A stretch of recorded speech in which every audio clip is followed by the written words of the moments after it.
Northwest Louisiana friends and neighbors, it is a new month. We are now into May of 2023, so it's time for our new housing market update, where we're going to talk about the entire month of April and also touch back on February and March as well for comparison.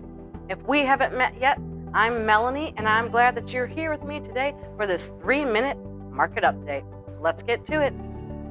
We had 579 properties that were listed for sale in the month of April. That's a little bit of a decline from what we had in March, where we were at 622, and in February that was 423. We had 304 properties that got acceptable offers put on them and then went to a pending status. Out of that 304, 156 had just been listed in April. In March we had 291, and in February that was 253.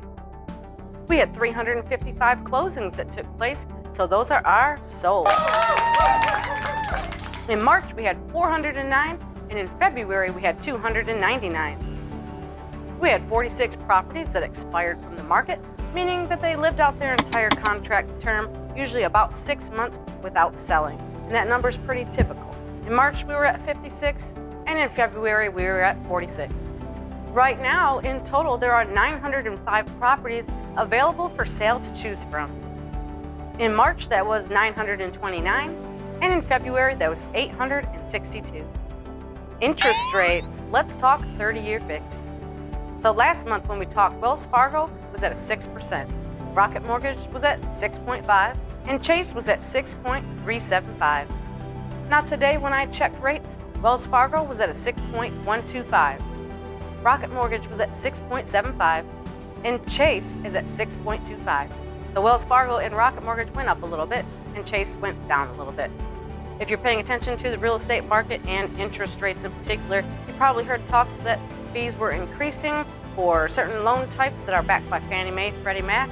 The way that's being talked about is a bit confusing. It makes it sound like if you have good credit, you're going to be paying more fees than someone with credit that's lower than yours, which isn't the case. The case is that you're going to be paying more fees than you were previous to May 1st.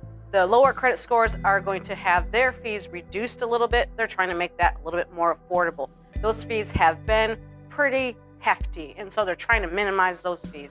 And they've raised the fees a little bit on the ones where the credit score is higher. But it's not that the higher credit score person is paying more in fees than someone with a lower credit score. There's still a difference there, and there still is an advantage to having that higher credit score.